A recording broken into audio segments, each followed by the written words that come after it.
দুটো bamboo plant ছিল আমার কাছে। অনেক দিন ধরেই ভাবছিলাম এগুলোকে একটু ট্রিম করব, খুব বড় হয়ে গিয়েছিল। তো আজ সানডে দেখে ঠিক করলাম যে আজকেই এগুলোকে ট্রিম করি। একটা বড় টবের মধ্যে আমি কিছুটা মাটি রেখে দিয়েছিলাম আগে থেকেই। তারপর দুটো এই ছোট ছোট টবের ব্যাম্বু প্ল্যান্টগুলোর মাথাগুলো আমি কেটে নিয়েছি। কেটে পুরো টব থেকে পুরো ব্যাম্বু প্ল্যান্টটাকে তুলে নিয়েছিলাম। তোলার পর যে বড় টবের মধ্যে মাটি রেডি করেছি সেটার মধ্যে একটা একটা করে ব্যাম্বু প্ল্যান্ট আমি এখানে বসিয়ে দিয়েছিলাম। বসানোর পর পুরো নতুন টবটা বুশি হয়ে গিয়েছিল, দেখতেও খুব ভালো লাগছিল। আর ইন দি মিন টাইম যতগুলো ডালের মধ্যে পাতা ছিল না পুরনো গাছে, সেই ডালগুলোকে আমি এক জায়গায় করে নিয়েছিলাম। এই ডালগুলোও আমি আর একটা টবের মধ্যে মাটি দিয়ে বসিয়ে রেখেছি।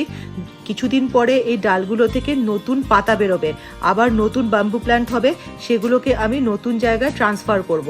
তো এই দেখো আমার টবটা মোটামুটি রেডি হয়ে গেছে।